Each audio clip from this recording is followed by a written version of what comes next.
നല്ല മുളകിൻ്റെ തരിയൊക്കെ പറ്റിപ്പിടിച്ച് മൊരുമൊരാന്നിരിക്കുന്ന chicken fry കണ്ടാൽ ആർക്കാണ് കൊതി വരാത്തത്? അങ്ങനെ ഒരു ചിക്കൻ ഫ്രൈയുടെ റെസിപ്പിയാണ് കേട്ടോ ഇന്ന് ഷെയർ ചെയ്യുന്നത്. അതിനായിട്ട് നമുക്ക് ആവശ്യമുള്ള ചിക്കൻ പീസുകൾ എടുക്കുക. എന്നിട്ട് അതിലേക്ക് ഒരു മുട്ട പൊട്ടിച്ചൊഴിച്ച് കൊടുക്കാം. ഇനി ഇഞ്ചി വെളുത്തുള്ളി പേസ്റ്റ് ചേർത്ത് കൊടുക്കണം. കുറച്ച് മുളക് പൊടി, മഞ്ഞൾപ്പൊടി, ഗരം മസാലപ്പൊടി, ആവശ്യത്തിനുള്ള ഉപ്പ്, പകുതി ചെറുനാരങ്ങയുടെ നീര്, കുറച്ച് കോൺഫ്ലോർ, ഇതെല്ലാം കൂടെ നന്നായിട്ട് മിക്സാക്കി എടുത്ത് നമുക്ക് അരമണിക്കൂർ റെസ്റ്റ് ചെയ്യാനായിട്ട് വെക്കാം കേട്ടോ. ഇനി നമുക്ക് സാധാരണ ചിക്കനൊക്കെ ഫ്രൈ ചെയ്തെടുക്കുന്ന പോലെ തന്നെ എണ്ണ ഒഴിച്ച് നമുക്കിതൊന്ന് ഫ്രൈ ചെയ്തെടുക്കാം. ഇനി ഈ ചിക്കൻ ഫ്രൈയുടെ പുറത്തിടാനുള്ള ഒരു പൊടി തയ്യാറാക്കണ്ടേ? അതിനായിട്ട് നമുക്ക് ഒരു പാൻ ഗ്യാസിൽ വെച്ചിട്ട് അതിലേക്ക് 1 ടീസ്പൂൺ വെളിച്ചെണ്ണ ഒഴിച്ചു കൊടുക്കാം. 1/2 ടീസ്പൂൺ പെരിഞ്ജീരകം ഒന്നിട്ട് പൊട്ടിച്ചു കൊടുത്തതിന് ശേഷം 3-4 ടീസ്പൂൺ തേങ്ങ മിക്സിയിലിട്ട് ഒന്ന് ക്രഷ് ചെയ്തിട്ട് അതുകൂടെ ചേർത്ത് കൊടുക്കാം. കുറച്ച് കറിവേപ്പില ചേർത്ത് കൊടുത്ത് നന്നായിട്ടൊന്ന് വറുത്തെടുക്കാം.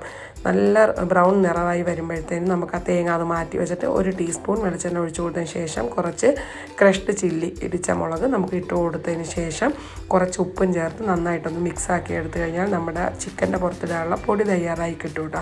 ഇനി ചിക്കനൊക്കെ നന്നായിട്ട് ഫ്രൈ ആയി കഴിയുമ്പം അതെടുത്തതിന് ശേഷം നമ്മൾ ഈ പൊടി അതിൻ്റെ പുറത്തേക്ക് ഇട്ട് കൊടുത്ത് എല്ലാം കൂടെ ഒന്ന് മിക്സാക്കി എടുക്കണം. ശേഷം സെർവ് ചെയ്യുന്ന സമയത്തും കുറച്ച് അതിൻ്റെ പുറത്തേക്ക് ഇട്ട് കൊടുക്കുക. ഇത്രയേ ഉള്ളൂ. നല്ല പൊടിയോട് കൂടിയുള്ള മൊരുമൊരാന്നുള്ള ചിക്കൻ ഫ്രൈ റെഡിയാക്കിയിട്ടുണ്ട്. അപ്പോൾ ഈ വീഡിയോ ഇഷ്ടപ്പെട്ടാലേ ഒന്ന് പേജ് ഒന്ന് ലൈക്ക് ചെയ്യാനും ഫോളോ ചെയ്യാനും മറക്കരുത്.